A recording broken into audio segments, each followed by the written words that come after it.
and thank you for joining me. My name is Biddle, and today I will be discussing testing integrity, administration, and analysis. This is an important topic for nurse educators as it ensures that our assessments are truly reflective of student learning, as well as they uphold professional standards. Let's begin with classroom seating.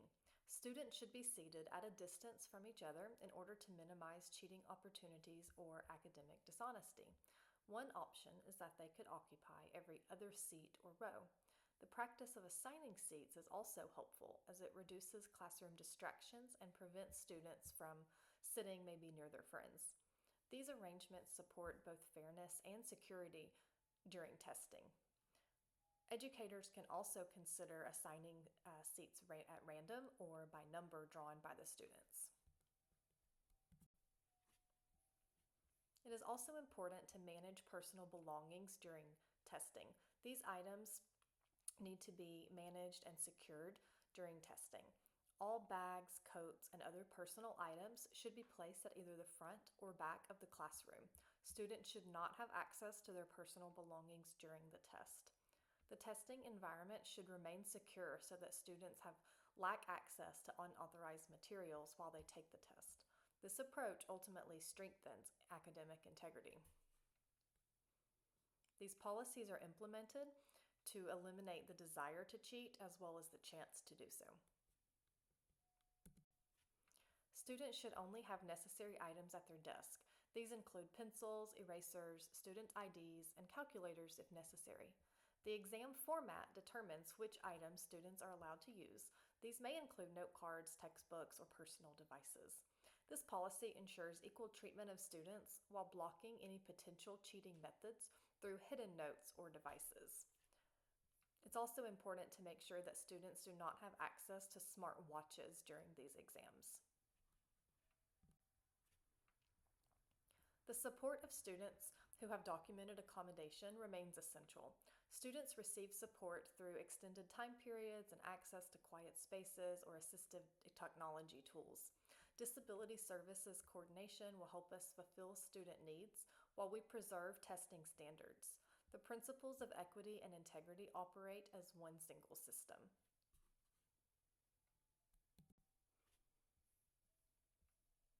It's also important to ensure that we are upholding test integrity. The enforcement of test integrity depends on strict proctoring and clear expectations and strategies, which include multiple exam versions or question randomization. The establishment of honor codes together with pre-test instructions creates this necessary framework. These strategies minimize dishonest behavior while creating equal testing conditions for every student. There may be various versions of the same test or questions that are randomized and put on some tests and some on others. The analysis phase becomes essential after the test is complete.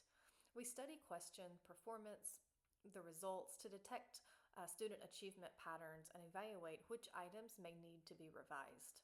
The item difficulty and discrimination indices help us assess whether questions were accessible to students or if they presented too much of a challenge or failed to distinguish between their understanding.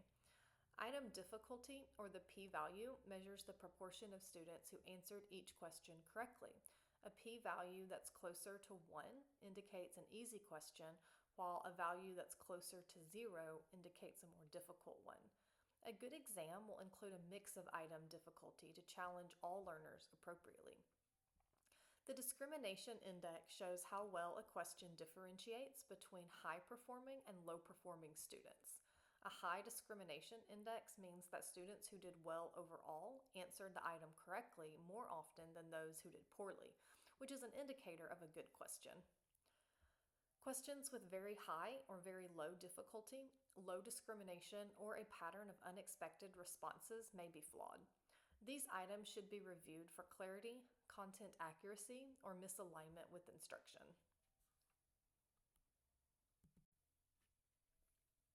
Statistical analysis includes measures like the mean, median, and standard deviation.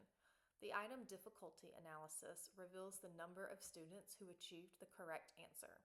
These metrics, which are grounded in evidence-based practice, give us a clearer picture of how effective the test was in measuring learning. Another reason why it's so important to make sure that we are using peer-reviewed sources that support evidence-based practice.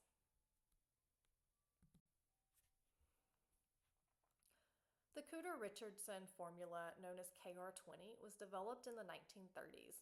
It measures internal consistency for tests containing multiple choice questions or those that have two possible answers, such as true-false. A test demonstrates high reliability when the KR20 value is approaching 1. The test demonstrates consistency because it measures students' understanding in a unified way. You can see the formula listed at the bottom of the slide. K represents the total number of questions. P is the proportion of individuals who answered the questions correctly. Q is the proportion of individuals who answered the questions incorrectly, and the sigma squared is the variance of scores for all individuals who took the test.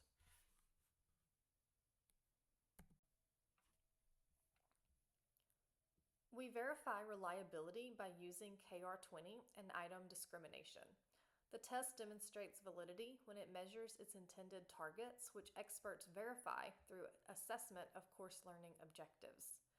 The examination needs to eliminate poorly performing items because their removal will enhance the quality of the entire test.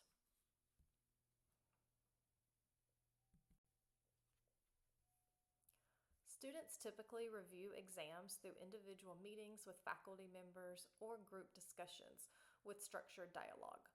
Students receive individualized attention during one-on-one faculty review sessions where they can clarify their mistakes and it's more open for them to ask questions. The individual review format promotes both personal reflection and a more thorough understanding of the course material. The process does require extensive faculty time, however, especially when teaching large student populations. The larger the class, then the more students that the instructors need to sit down with individually.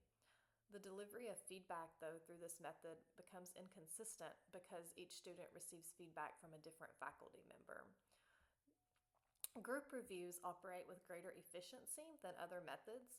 Students can benefit also from peer-to-peer learning through this format, which can also simultaneously decrease the workload for faculty members.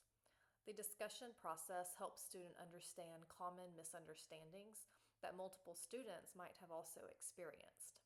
The group setting creates a challenge, though, because certain students might avoid asking questions to their peers or around their peers, and performance discussions about sensitive topics should not happen in front of others. The risk of improper sharing of exam content also becomes more significant when the session ends. There are also other methods for review. Other methods for test review include online exam portals, as well as deciding between immediate or delayed feedback. The online exam review portal offers students convenience and reduces faculty workload. The system enables students to access review material at their own convenience, which can benefit from students who learn independently. The system presents major security dangers, though, because students can capture screenshots of the material or test questions, and they could distribute exam materials. But it also fails to provide immediate clarification, which live reviews actually deliver. The immediate delivery of feedback following assessment helps students learn better and decreases their test-related stress. Students receive immediate feedback about their incorrect answers, enabling them to correct their mistakes. The practice of immediate feedback exposes test content to students before all participants finish their assessments, though, especially when testing occurs at different times. The delayed review approach maintains test integrity while giving faculty members time to review results and modify their feedback. The delayed review does cause student frustration, though, when it reduces the learning benefits from material that's no longer fresh. When administering certain tests for distance learning or online, it would be easier to do immediate feedback with tests that are simply true, false, or multiple choice, while questions that have a short answer or we're going to require the faculty to spend more time grading, those would need to be delayed review. These are the references that I use to support this presentation, which include our textbook and peer-reviewed literature, and provide guidance on best practice in assessments, testing, and statistical analysis in nursing education.